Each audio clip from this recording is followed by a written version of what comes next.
cumpliendo la gran comisión de nuestro Señor Jesucristo de, por tanto, ir y hacer discípulos a todas las naciones, enseñándoles que guarden todas las cosas que os he mandado.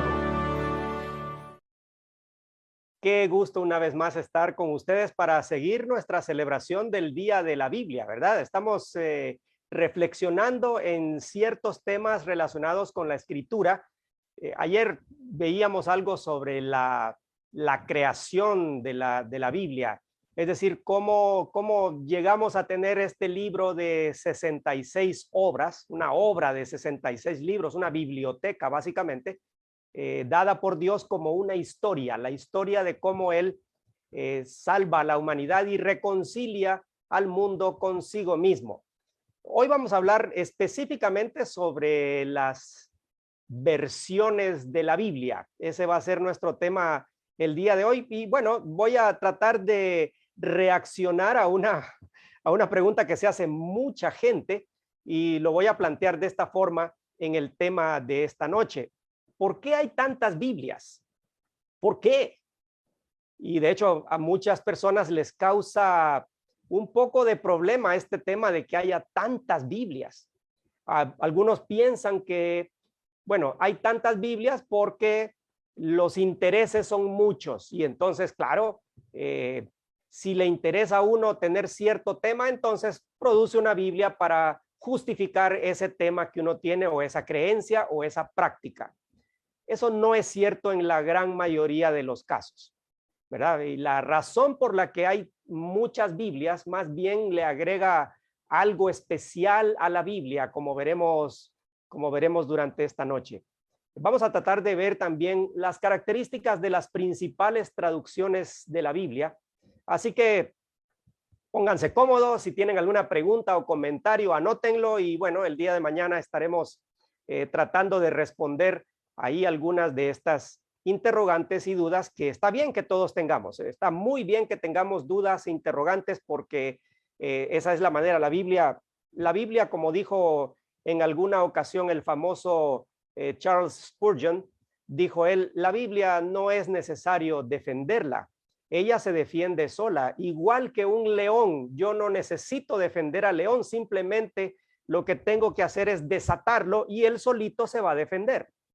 Así es eso es lo que hay que hacer con la escritura. Hay que desatar su poder y ella solita se va a defender de los ataques. Así que, pero si usted tiene alguna duda, no se quede con ella, por favor. Así que, si están listos, vamos a hablar acerca de este tema de las versiones. De hecho, vamos a comenzar con esa interrogante, esa otra interrogante. ¿Por qué hay tantas traducciones específicamente? Miren, este es el único libro en toda la historia de la humanidad en el que nos interesa saber exactamente la intención, las ideas de los autores. Por eso digo que el hecho de que haya tantas Biblias y traducciones, a propósito, entre paréntesis, yo prefiero usar la palabra traducciones.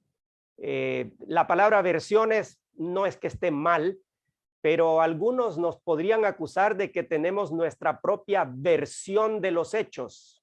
Cuando uno dice, ocurrió un accidente y hay varias versiones de los hechos, entonces uno dice, las diferencias son bastante grandes entre una y otra versión.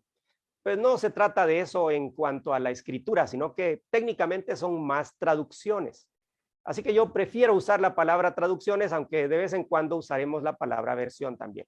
Pero repito, el hecho de que haya tantas Biblias, tantas traducciones, de hecho refleja la unicidad del texto bíblico. La unicidad es ese carácter único que tiene la escritura.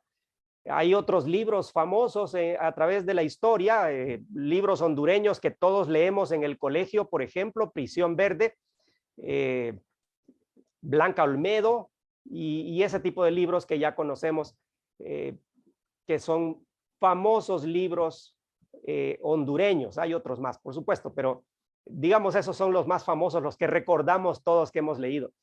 Miren, si en uno de esos libros dice, y salió el personaje rumbo a Tegucigalpa, y en otra versión de ese libro dijera, y salió el personaje rumbo a Comayagua. Ok, está bien. Hay que aclarar bien qué quiso decir el autor, pero la verdad es que no tiene relevancia si el personaje de esos libros iba para Tegucigalpa o para Comayagua. Si trasladamos esto a la literatura mundial, es igual. Todos hemos escuchado de las obras de Shakespeare, por ejemplo, de las obras de Platón. Todos hemos escuchado y tal vez en algunos casos hemos leído la Odisea, por ejemplo, las famosas aventuras de Odiseo, precisamente, ¿verdad? Y por eso se llama así el libro. Y entonces, en ese sentido, si iban rumbo a la isla de Ítaca o iban rumbo a la isla de Creta, eso no tiene mucha relevancia para nuestro presente y futuro espiritual, pero en el caso de la Biblia sí. Por eso es que existen traducciones que se esfuerzan por reflejar exactamente la intención del autor. Así que usted debe dar gracias a Dios más bien porque existan traducciones que se esfuerzan por aclarar y que la gente entienda bien cuál es el propósito de tal o cual libro. En segundo lugar, hay cambios de cultura, hay cambios de época y hay cambios de lenguaje. Tenemos que reconocer que la Biblia no fue escrita bueno, obviamente en Honduras, no fue escrita, ni tampoco en Latinoamérica. Tampoco fue escrita en el mundo occidental. El punto de vista de la Biblia es un punto de vista básicamente oriental, es del Medio Oriente, y eso hay que entenderlo. Así que, ¿cómo podemos entender hoy, en una época, bueno, más de por lo menos 20 siglos después y en algunos casos 30 siglos y más después, cómo podemos entender las costumbres, las ideas de la época bíblica? Bueno, entonces habrá que actualizar un poco el lenguaje, habrá que actualizar un poco las ideas, no tanto los conceptos de fondo, por supuesto, pero sí, por ejemplo, hay una de las parábolas que Jesús contó que dice que una mujer perdió una moneda. ¿Se acuerdan de esa parábola? Perdió una moneda y desesperada barrió toda la casa y cuando encontró la moneda hizo una gran fiesta. Y entonces uno dice, ay, por una carioca. Ya nadie usa la palabra carioca, que conste. Las cariocas, si no me equivoco, eran los centavitos o los de 2 centavos que existían, que ya no existen esas, ya creo que ya no las producen.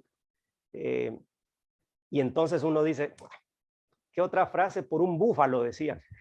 Las monedas de 10 centavos eran búfalos. Algunos de ustedes tal vez lo recordarán. Sí, pero no era solamente eso. Aparentemente algunos estudiosos piensan que era parte de la dote que algunas de las mujeres llevaban en su frente, un grupo de monedas que eran parte de la dote que se había pagado por ellas. Y si una moneda de esas se perdía, entonces estaba en serios problemas y tal vez podría ser acusada incluso hasta de adulterio. Así que era más grave el tema. De todas maneras, la parábola resalta la idea de que esta mujer hizo una gran fiesta porque había encontrado algo que para ella era muy valioso, aunque para la demás gente no. Lo mismo hace Dios con nosotros. ¿Se dan cuenta? Ese tipo de actualizaciones culturales tenemos que entenderlos. ¿Por qué los fariseos se enojan con la parábola del buen samaritano, por ejemplo? Bueno, se enojan porque es como que si hoy pusiéramos al peor de los villanos como el principal héroe de una historia. Nosotros estaríamos muy molestos si acaso hiciéramos algo así. Pero en esa época esa era la idea. Los samaritanos eran malas personas, así pensaba la gente, así pensaban los judíos.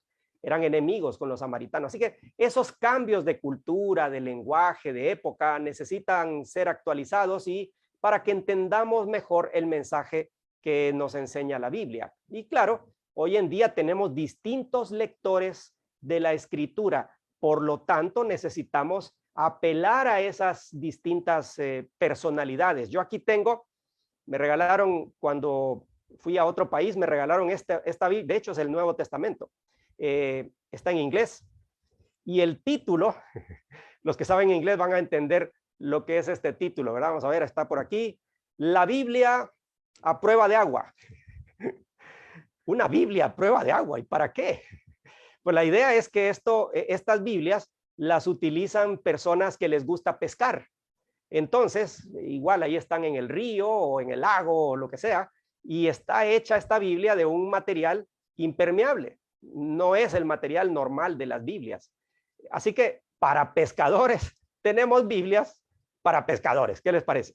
Y así tenemos muchas clases de Biblias porque hay diferentes tipos de lectores de la Biblia. Queremos apelar a todos ellos, no haciendo cambios. De hecho, esta no es una traducción bíblica ni es una versión.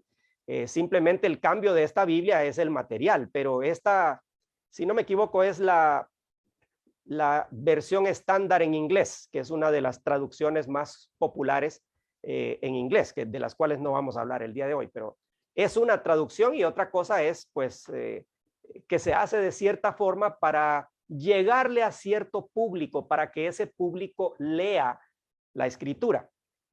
Quiero decir algo con respecto a Sociedades Bíblicas Unidas.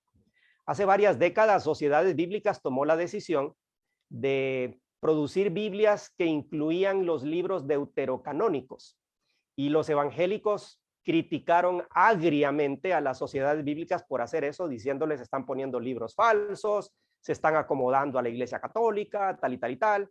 La justificación de Sociedades Bíblicas, no digo que yo estoy de acuerdo, solo les traslado la justificación, que bueno, por lo menos es interesante y uno tiene que pensarlo. Decía Sociedades Bíblicas: con tal que los católicos lean el resto de la escritura, incluyendo Efesios 2, 8 y 9, esos libros se pueden incluir ahí porque no son mala lectura, no son libros diabólicos, satánicos, son libros bonitos, solo que no son inspirados. Eso sí, estamos claros en eso, ¿verdad? Pero, ¿me entienden? Aquí la idea es que como hay distintos tipos de lectores de la Biblia, entonces el esfuerzo que siempre se hace es que todas las personas, que toda alma lea la escritura y entienda su mensaje. Esa es la razón por la que hay tantas traducciones. Ahora sí, entremos al tema de las traducciones principales de la Biblia. Ayer hablamos ya sobre la Septuaginta, así que no voy a, perdón, no voy a invertir tanto tiempo en la Septuaginta. Solo vamos a repasar que esta es la versión de los 70. A veces aparecerá en números romanos, así como ustedes pueden ver ahí. Y lo mandó a hacer el rey Ptolomeo Filadelfo II para su famosa biblioteca de Alejandría, y es la primera traducción que se hizo de las escrituras del hebreo al griego. A los cristianos les encantó la idea porque los cristianos estaban por todo el Imperio Romano, la mayoría de ellos hablaba griego, algunos, los judíos, hablaban hebreo, pero los que no eran judíos, por ejemplo, no tenían acceso a las escrituras, y era así como, bueno, vamos a utilizar esta traducción para presentar a Cristo, para presentar las escrituras del Antiguo Testamento, y entonces de esta manera, pues, predicar mejor el evangelio. Así que esta fue la primera traducción. Quiero presentárselas aquí. Por aquí arriba está la imagen del libro, la Septuaginta, y por allá, más allá, está un pedazo del libro de Génesis escrito en griego. Y más abajo, ahí en amarillo, tienen ustedes la posible forma en la que se leería Génesis 1:1 en griego: en arge epoyesen joteos ton uranon kai ten gen. En el principio Dios creó Dios los cielos y la tierra. Génesis 1:1 en griego. Esto debe haber sido una cosa muy emocionante para los primeros cristianos, pensar que ahora podían leer la Biblia sin necesidad de aprender hebreo. Así que eso es la Septuaginta. Usted podría comprar la Septuaginta si tiene interés. Sí, la va a comprar así como está, como aparece ahí arriba. Es cara la Septuaginta. La verdad es que hoy la Septuaginta en este formato de libro que está aquí arriba solamente la compran los estudiosos, traductores de la Biblia. Generalmente la gente en las iglesias no la compra tanto porque igual hay que saber griego y todo lo demás para poder leerla. Además, si tenemos acceso al hebreo es mucho mejor, ¿verdad? Porque ese es el idioma original en el que fue escrito el Antiguo Testamento. Eso sobre la Septuaginta, la primera de las traducciones. Ahora vamos a las traducciones en español. Quizás la más famosa de ellas y la más popular todavía el día de hoy es la Reina Valera. ¿Por qué se le llama Reina Valera? Bueno, aquí ya tienen ustedes una imagen de los dos personajes a quienes se debe el nombre Reina Valera. Tenemos a la izquierda, tenemos a Casiodoro de Reina, quien realizó la traducción de la Biblia de los idiomas originales, es decir, del hebreo y el griego al español. ¿En qué año lo hizo? Lo hizo en 1559. 1559. Casiodoro de Reina era protestante, fue perseguido de hecho por ser protestante, y él era parte de un movimiento fuerte que había en España de los que hoy llamamos evangélicos, ¿verdad? Unos 40 años después, en el año 1602, el señor Cipriano de Valera, que aparece ahí un poco más a la derecha en la imagen, hizo una revisión de lo que del trabajo que había hecho Casiodoro de Reina. También Cipriano de Valera era un evangélico español.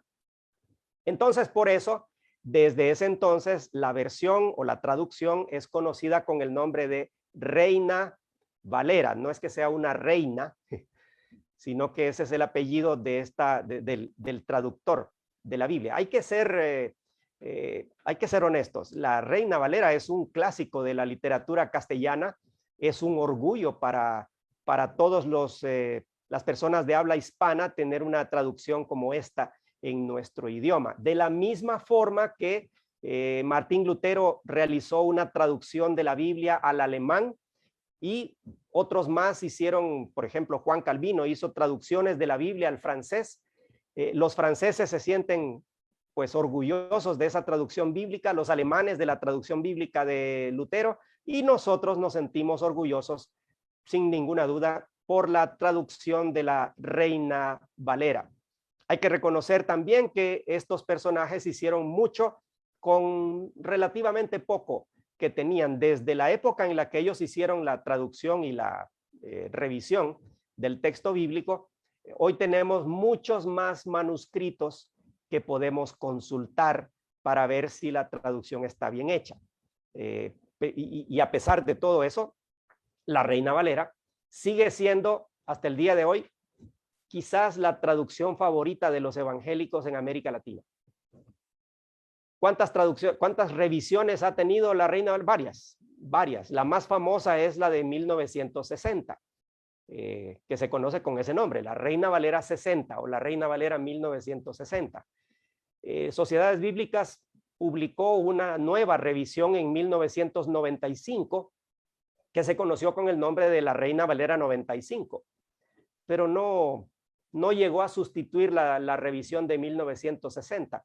Hay algunas iglesias que incluso piensan que no hay que usar la revisión del 60, sino que hay que usar la revisión de 1909. Yo estuve en una iglesia donde solamente se acepta la Reina Valera 1909, y yo aparecí ahí con mi Reina Valera 1960, y después dije yo, ¿y ahora qué hago? Y le pedí a un hermano que me prestara su Biblia, revisión 1909, para pues estar en la misma sintonía con los demás hermanos. Veamos algunos datos generales de la versión. Es la más famosa, ya dije eso, y ya hablé un poco acerca de los personajes que la hicieron. Ahí están las fechas también, si acaso quieren escribirlas, porque son fechas importantes. A propósito, se supone que Casiodoro de Reina terminó la traducción de la Biblia en septiembre de 1569. 69, sí, o 50, creo que 59. Yo creo que tengo un errorcito ahí. Yo creo que es 1559. Así que en septiembre, y esa fue la razón por la que en Honduras se declaró el último domingo de septiembre como el Día de la Biblia, el Día Nacional de la Biblia, porque en septiembre fue terminada la traducción de la Biblia al castellano, al español. La traducción de la Reina Valera es supervisada por Sociedades Bíblicas Unidas. ¿Qué quiere decir eso? Que si usted quiere producir una Biblia Reina Valera y distribuirla, tiene que pedirle permiso a Sociedades Bíblicas Unidas. Ellos son los responsables de la traducción, no son los dueños. La Biblia no tiene dueño, pues, pero por a propósitos de derechos de autor y todo lo demás, y para proteger la integridad de la traducción, Sociedades Bíblicas Unidas es la responsable. Ya mencioné lo de 1960, que es la más popular. A propósito, Sociedades Bíblicas Unidas publicó una nueva revisión en el año 2020, en septiembre del año pasado. Estamos cumpliendo un año de la nueva Reina Valera. No estoy seguro si se llama Reina Valera contemporánea o simplemente se le llama Reina Valera 2020. No estoy seguro de eso, pero es una nueva traducción y ellos dicen que mantuvieron la esencia de la Reina Valera y mantuvieron las decisiones exegéticas que hicieron Casiodoro de Reina y Cipriano de Valera, actualizando muchos términos, como por ejemplo ósculo. Nadie usa la palabra ósculo ahora, ¿verdad? Ósculo significa beso. Saludaos unos a otros con ósculo santo. Y otras palabras tales como, bueno, longanimidad, que significa como paciencia o aguante, concupiscencia, que significa malos deseos, pero son palabras que ya han caído en desuso. Entonces simplemente se actualizan las palabras para que reflejen bien lo que significan las palabras originales. Eso es con respecto a la Reina Valera. Aquí tenemos una imagen de la Reina Valera original, es decir, de la de 1559. Yo creo que esa es la fecha, 1559. Y esta imagen que aparece ahí en la portada, como ustedes pueden ver, es un oso sacando miel de un panal de abejas. Esta imagen hizo que esta versión de la Biblia, la Reina Valera, fuera conocida como la Biblia del oso, porque esa imagen aparecía en todas las portadas. Y como ustedes pueden ver allá abajo, está en números romanos el año. MDLXIX 1559. Así que, bueno, lo confirmo. Yo tenía un pequeño error allá, no es 1569, sino 1500. A ver, no, sí, es 1569. Yo estoy medio mal. Sí, claro. Es 1569. Sí, LX es 60 y después IX es 9. Sí, así es. Es 1569. Ok. Así que esta es la Biblia del oso, nuestra querida Reina Valera. Ahora, la Reina Valera no es infalible. Como traducción, ojo, voy a usar este lenguaje. Ustedes no se asusten porque uno empieza a escuchar que hay errores o que no es infalible y uno dice, ¿cómo está diciendo que la Biblia no es infalible? No estoy diciendo eso. Lo que estoy diciendo es que no existe traducción perfecta. No existe traducción perfecta, ni de la Biblia ni de ninguna otra cosa. Las traducciones son aproximaciones, ¿ya? Y bueno, las traducciones bíblicas son eso, son aproximaciones. Y por eso la Reina Valera, aunque es muy especial y es muy amada por el pueblo evangélico, pero también tiene algunas cosas que se pueden mejorar como traducción, no como palabra de Dios. Ojo, cuidado con eso, ¿verdad? Vamos con otra, la nueva versión internacional. Esta ha recibido palos por parte de algún sector de la iglesia, así que tenemos que hablar un poco de la NBI, la famosa NBI.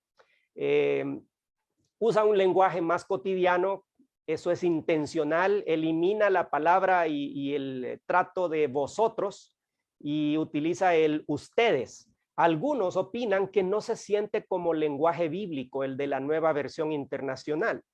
Por eso, porque ahora en lugar de decir vosotros sois de vuestro padre el diablo, como le dijo Jesús a los fariseos, ahora dice ustedes son de su padre el diablo. Entonces, a algunos no les gusta eso, principalmente porque todos hemos memorizado la Biblia con el lenguaje de la Reina Valera, ¿verdad? La NBI fue producida en español, ojo, porque aquí sí hay una diferencia bastante fuerte. La nueva versión internacional en inglés es una, la nueva versión internacional en español es otra. La que está en español no es una traducción de la versión en inglés, no es. La nueva versión internacional en español fue hecha de los lenguajes originales, del hebreo y el griego al español.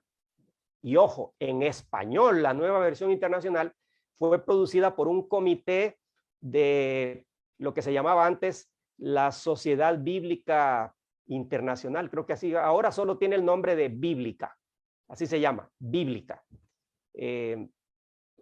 Y ahora, de hecho, cuando fue producida la NBI, incluyeron a muchos personajes que nosotros conocemos y que fueron nuestros maestros, como el doctor Emilio Antonio Núñez, por ejemplo, y famosos y muy respetados eruditos y estudiosos evangélicos como René Padilla, como Samuel Escobar y otros más, ¿verdad? Entonces, la nueva versión internacional está bastante bien hecha, creo yo. Igual, siempre se puede mejorar, como toda traducción siempre se puede mejorar, ¿verdad? Se ha vuelto bastante popular, sobre todo entre los jóvenes. A los jóvenes les gusta mucho la nueva versión internacional porque se siente más contemporánea, menos arcaica, menos vieja, digamos, en ese sentido. Así que aquí tienen ustedes, cada vez que vean estas famosas 3 letras, la NBI, esta es la nueva versión internacional. Es bastante popular, pero recuerden este detalle, es diferente de la versión en inglés. La versión en inglés ha recibido bastantes ataques porque el comité ha estado tratando de quedar bien con ciertas corrientes contemporáneas de género y ese tipo de cosas. Y parece que ha tratado de adaptar un poco el lenguaje. Miren, toda esa discusión y toda esa controversia no aplica a la versión en español, que conste. No aplica. Yo también leí hace tiempos, creo que tengo por ahí el libro que se llama Conspiración contra las Sagradas Escrituras, del famoso escritor español César Vidal. A mí me gusta César Vidal, es un intelectual, periodista, erudito y tal, pero yo creo que se equivoca y no creo que la NBI sea parte de una conspiración para acabar con las escrituras, no, para nada. Yo he usado la nueva versión internacional y les puedo decir que no es mala, no es mala. En algunos casos incluso creo que tiene una mejor traducción que la Reina Valera, en otros casos no, la Reina Valera es mejor. Repito, aquí las traducciones bíblicas es un asunto de tratar de buscar el mejor sentido de lo que los autores bíblicos quisieron decir, porque nos importa eso, por supuesto. Veamos la Biblia de las Américas. Esta es una de las más populares a nivel de los estudiosos bíblicos. En los seminarios bíblicos, las universidades cristianas, en los institutos bíblicos, la Biblia de las Américas es de las favoritas. A los profesores les gusta, a mí me gusta mucho, por ejemplo. Fue producida por una organización que se llama Lockman Foundation, creo que ahora cambió el nombre, se llama Lockman Bible Ministries, o sea, Ministerios Bíblicos Lockman. No sé quién es el señor Lockman, la verdad, pero esa es una fundación. ¿Qué quiere decir eso? Que es sin fines de lucro. La idea de ellos era crear una traducción fiel a los originales y al mismo tiempo atractiva para los lectores en español. Y creo que lo lograron. Es una muy buena traducción. Algunos la acusan de acercarse demasiado a la Reina Valera. Qué interesante, ¿verdad? No creo que sea una acusación esa, no es una cosa mala necesariamente. Pero sí, por ejemplo, la Biblia de las Américas preserva el vosotros. No usa el ustedes como si lo hace la nueva versión internacional, sino que preserva el vosotros. Y muchas de las poesías las trata de preservar en su belleza literaria y en muchos casos creo que lo logra. La Reina Valera trata de poner literalmente, aunque no salga bonita la poesía, pero literalmente esto es lo que dice, ¿verdad? La Biblia de las Américas sí trata de hacer ciertos arreglos. Hay una cosa importante en la Biblia de las Américas. Ustedes van a encontrar, si tienen esta Biblia, van a encontrar que hay ciertas frases que son escritas en cursivas, es decir, en esas letras que son medio acostaditas así. Esas partecitas son agregadas por el traductor para tener un mejor sentido. Y ustedes ya estarán pensando, la Biblia dice que si se le agrega algo a la Biblia, entonces le caerán todas las plagas habidas y por haber. Sí, pero eso no se refiere a agregar frases para entender mejor. Esa condena y esa advertencia que aparece en la Biblia se refiere a aquellos que le agregan conceptos nuevos a la Biblia, ¿ya?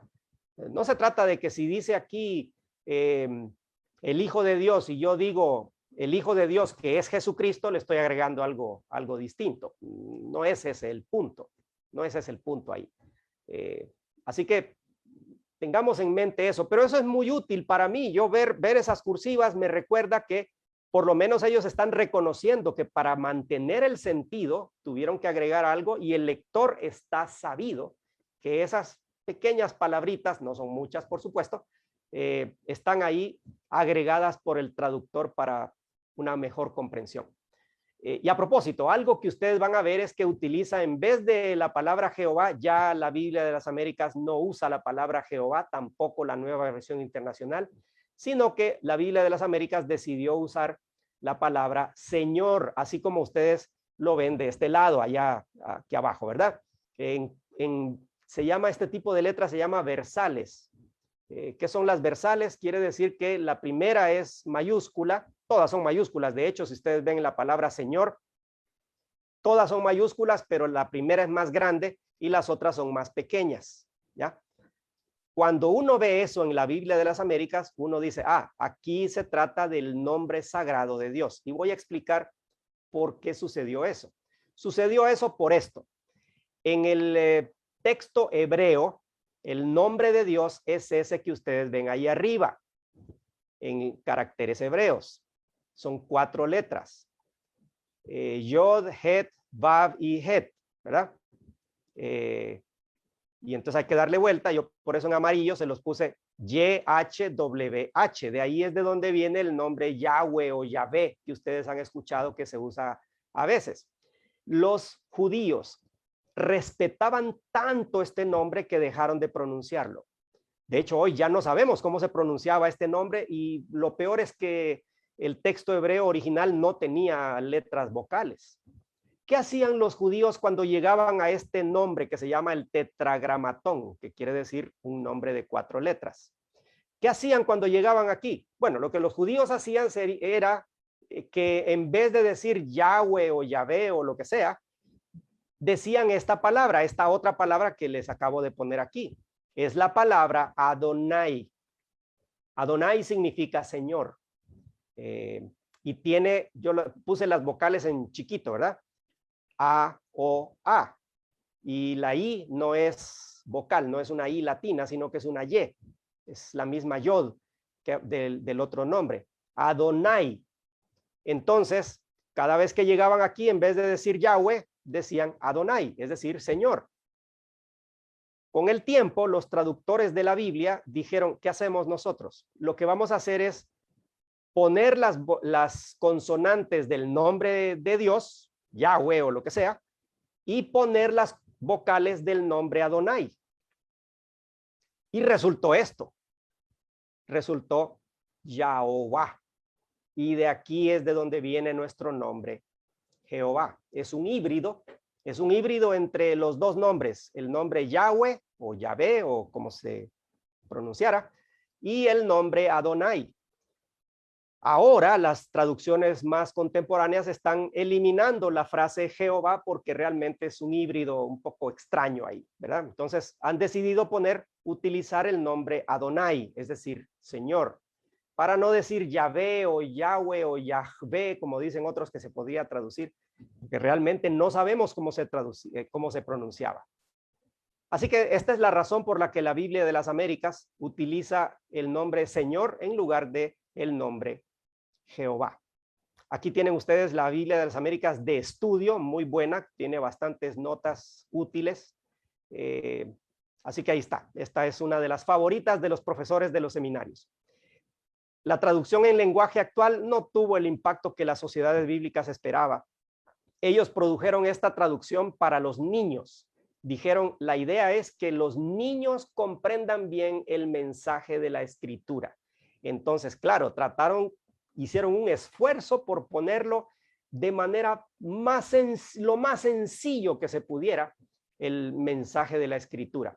Al final, esta es mi opinión, al final la traducción se siente más como una paráfrasis que como una traducción. ¿Qué es una paráfrasis? Bueno, una paráfrasis es, por ejemplo, lo voy a ilustrar así. Si ustedes me dicen, entréguele este mensaje, por favor, a fulano de tal que los dos conocemos. Y el mensaje dice, es urgente que te comuniques conmigo. Llámame. Entonces, si yo fuera a traducir eso, yo tendría que decir exactamente lo que me dijeron, ¿verdad? Es urgente que te comuniques conmigo. Llámame.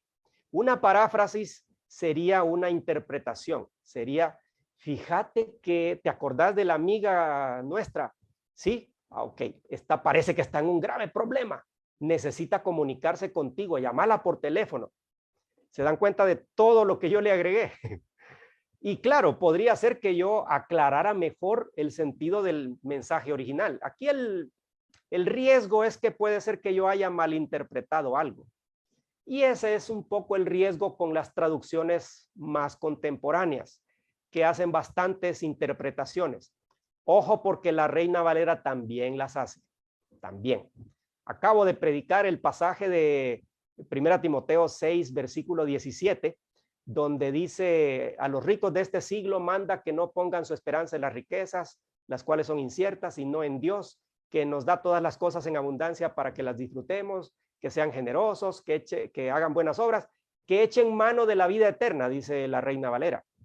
Pero realmente en el original no dice así. El original dice que echen mano de la que es vida. ¿Cómo? ¿Y qué quiere decir eso? Bueno, los de la Reina Valera dijeron, ¿qué significa eso? Bueno, la que es vida es la vida eterna. Entonces lo interpretaron y pusieron vida eterna, pero si ellos fueron un poquito inconsistentes ahí con su método de interpretación o de traducción, porque debieron haber puesto de la que es vida, pero interpretaron un poco y eso es trabajo del traductor, ni modo, y pusieron la vida eterna. Y yo creo que no es la vida eterna en el sentido de que sea cuando Cristo venga, sino de la vida que tenemos en Cristo hoy, que es la verdadera vida que tenemos en Cristo. Pero eso es mi trabajo como estudioso de la Escritura. No es un defecto de la Reina Valera. Por favor, no interpreten así porque esa no es la idea. Simplemente es parte del trabajo de los traductores. El problema es que estas usan esta traducción en lenguaje actual y otras más que han salido últimamente, utilizan una filosofía que se llama traducción dinámica. Entonces, utilizan lo que ya mencioné hace poco con el ejemplo. En lugar de simplemente dar las palabras exactas del texto, van más allá e interpretan para hacerlo más entendible. En muchos casos nos ayudan, pero el problema es que a veces puede ser que no hayan entendido bien el pasaje. Puede ser. Solo lo dejo ahí para su consideración y para nuestra instrucción también. Ahí está la TLA, la traducción en lenguaje actual. Es una buena traducción, creo yo. Igual, uno tiene que entender que hay bastantes interpretaciones de los traductores acá. Una de las más populares últimamente es la nueva traducción viviente. Repito, esta igual usa la famosa filosofía de traducción dinámica, así que parece más una paráfrasis que una traducción. Pero se ha vuelto bastante popular. No puse aquí algo que tal vez ustedes deben saber. La nueva traducción viviente fue impulsada por la Asociación Evangelística Luis Palau. Es un proyecto gigantesco de la Asociación Evangelística de este famoso evangelista argentino. Procura mantener la belleza de muchos pasajes bíblicos. Yo digo que sí lo logra. Es muy entendible, a mucha gente le gusta. Han salido varias Biblias utilizando esta traducción de la Biblia y aparentemente, y podría ser un pequeño defecto, parece que fue traducida de los originales, pero consultando la versión en inglés. Ese sí me parece un pequeñísimo defecto porque eso le quita un poco. Es decir, consultar al original en inglés, no sé, hay que consultar los originales en hebreo y griego al español y ya. Pero en fin, como es más una... Yo así la leo. Yo tengo la nueva traducción viviente. Me gusta, pero la uso como una paráfrasis, más que como una traducción. Ahí está la NTV, la nueva traducción viviente que ustedes van a ver en las librerías hoy. Está muy de moda, sin ninguna duda. Voy a ponerles una de las traducciones católicas, aunque la verdad es que hay muchas.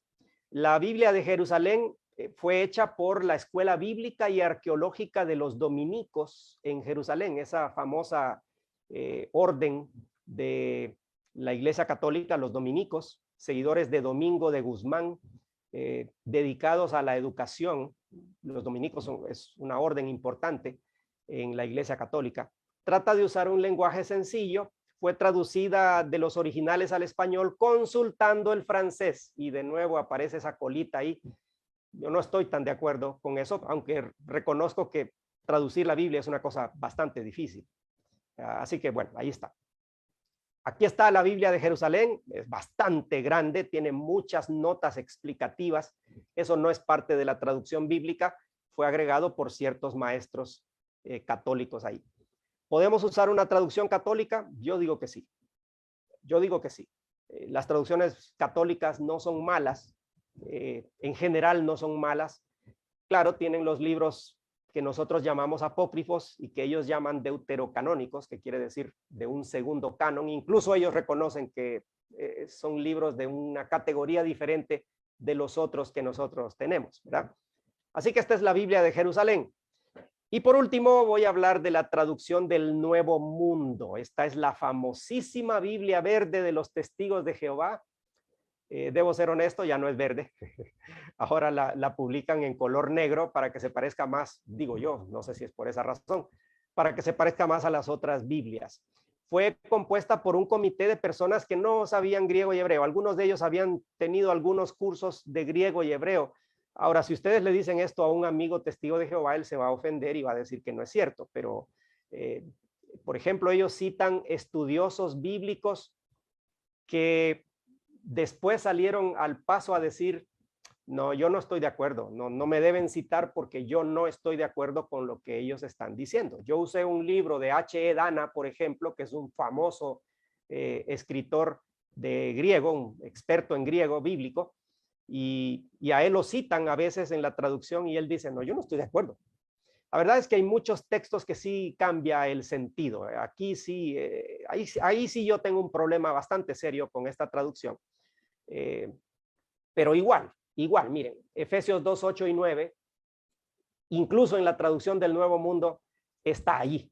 Y se le puede citar a un testigo de Jehová y se puede hacer un diálogo con ellos utilizando su propia traducción, dependiendo de lo que vayamos a dialogar con el testigo de Jehová. No creo que debamos estar nosotros para establecer polémicas, sino para llevarlos por el camino de las Sagradas Escrituras. Así que incluso usando esta, yo no estoy de acuerdo con muchas traducciones y muchos textos cambiados, simplemente una coma a veces la cambian de lugar y es un poquito tendencioso el asunto. Pero aún así podríamos usarla. Ahí está. Repito, ya no es verde. Pero es posible que algunos de sus amigos testigos de Jehová todavía la tengan en esta versión color verde. ¿Qué traducción debo usar? Ya para terminar. Voy a comenzar diciendo dos cosas que van en esta misma frase que les puse acá. Todas las traducciones son valiosas y al mismo tiempo todas las traducciones se pueden mejorar. Nuestra doctrina de la inspiración bíblica dice que nosotros creemos que Dios inspiró a los autores humanos sin anular su personalidad y sin error. Y luego agregamos algo que es muy importante y que a veces se nos olvida. Dios dirigió a los escritores sin anular su personalidad y sin error en los manuscritos originales. Y ahí es donde está el problema. Ni la Reina Valera no es manuscrito original. La Nueva Versión Internacional tampoco es manuscrito original. ¿Qué usan los autores ahora, los traductores? ¿Qué usan? Usan esto. Es la Biblia hebraica stuttgartensia, ¿verdad? Es la Biblia en hebreo. Esta es la que usan para traducir el Antiguo Testamento. Y para traducir el Nuevo Testamento utilizan esto, que es el Nuevo Testamento griego de Sociedades Bíblicas Unidas. Si ustedes vieran acá, van a ver el texto griego.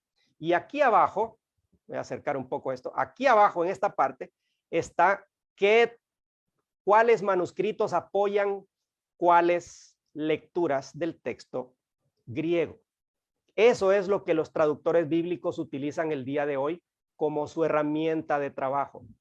Todas las traducciones son valiosas y todas las traducciones todavía se pueden mejorar un poco. eso no es lo importante. Lo importante es que Dios habló a su pueblo. Eso es lo más valioso. Dios habló a su pueblo y usted no lo dude. No lo dude. Y no se ponga a pelear por una palabrita aquí, la otra palabrita allá. Dejémosle eso a los expertos en las traducciones bíblicas. Yo creo que la mayoría de ellos son confiables. Habrá uno que otro que tenga problemas en el corazón. Igual, los pastores y líderes en las iglesias también los tenemos, ¿verdad? Pero en ese sentido, creo que debemos dar gracias a Dios por las muchas traducciones que nos demuestran que Dios quiere hablar en nuestro idioma. En tercer lugar, ¿qué traducción debo usar? Depende. Si usted va a la iglesia y la mayoría de hermanos usa la Reina Valera 60, esa es la que yo llevo para usar. Porque si no va a ser un relajo. Si nos dicen, leamos todos al mismo tiempo, ahorita que estamos usando estas plataformas no se puede. Pero presencialmente sí, imagínense que cada quien tuviera una traducción distinta, sería un relajo, ¿verdad? Si va a estudiar la Biblia, si va a estudiar un pasaje, yo digo que usted debe usar 3, 4, 5 traducciones distintas de las escrituras para entender lo mejor que pueda el sentido del pasaje. Use traducciones que siguen una traducción literal como la Reina Valera o la Biblia de las Américas. Utilice traducciones contemporáneas si es que va a hablar con jóvenes, por ejemplo. A mí me ha tocado predicar con jóvenes y a mí me gusta usar la Nueva Versión Internacional o la Nueva Traducción Viviente con ellos, dependiendo del pasaje, ¿verdad? Y dependiendo si yo siento que cambian algunas cosas mucho, es decir, el sentido de cierto pasaje. Si va a compartir con un amigo católico, por ejemplo, yo le sugiero que use una traducción católica. Yo le sugiero eso, ¿verdad? Los pasajes que usted le va a citar, Juan 3:16 está allí y está clarísimo en las traducciones católicas. Efesios 2:8 y 9, no por obras, el 9, no por obras para que nadie se gloríe, ahí está y usted se lo puede citar a un amigo católico, ¿verdad? En ese sentido, no creo que debamos establecer controversias demasiado agrias con respecto a los libros deuterocanónicos. Yo no estoy de acuerdo con esos libros, tienen sus errores, algunos de esos libros incluso hasta piden disculpas, perdón, hice lo que podía, pero es bien difícil hacer esto, así que si cometió algún error, perdónenme. Así dice el libro de Eclesiástico, por ejemplo. Entonces, bueno, no encontramos eso en los libros de la Biblia, pero si usted va a hablar con un amigo católico, siga adelante y use una traducción católica para hablar con él. Y por último, miren, usemos todas las traducciones. Lo importante es que leamos la palabra de Dios. Lo importante no es, yo solo Reina Valera. Hay iglesias en Estados Unidos que son así. Aquí solo King James, dicen ellos, que es la traducción de 1611 de la Biblia en inglés. Sí, pero hay que usar todas las traducciones. Y claro, si usted quiere saber más, para eso están los seminarios, donde a usted le enseñan el griego, le van a enseñar a usar lo que ya le mencioné antes del texto griego, le van a enseñar a usar eso. En la iglesia, miren, tal vez no usamos eso. A mí, yo no tendría problemas en que algún día lleguemos todos y yo como predicador les diga, abran su texto griego en tal pasaje. ¿Sabían ustedes que así comenzó la reforma en la ciudad de Zúrich?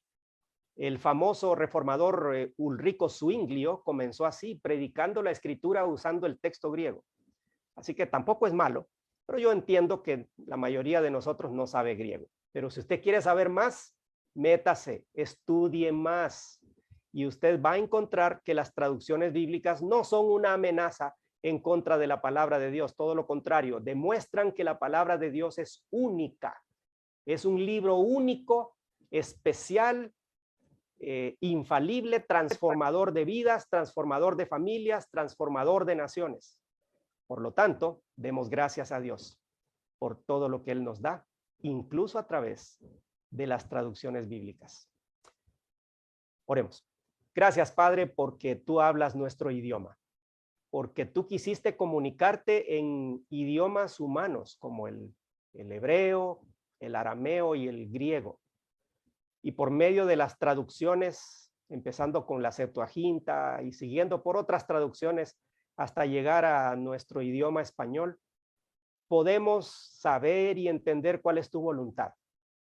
No permita, Señor, que ciertas diferencias en las traducciones y ciertas diferencias en nuestro entendimiento y en nuestra interpretación de ciertos pasajes nos hagan perdernos la gran bendición que tenemos de tener tu santa palabra que testifica de tu Hijo Jesucristo en nuestro idioma. Permítenos leerla, permítenos investigar en ella, disfrutarla, compartirla con otros y que eso transforme nuestras vidas, transforme nuestros pensamientos, transforme nuestras ciudades, transforme nuestra nación. Te agradecemos por los hermanos que se dedican a las traducciones bíblicas. Guíalos, dale sabiduría, dales entendimiento y que puedan reflejar bien cuál es tu voluntad para la humanidad. En el nombre de Jesús. Amén.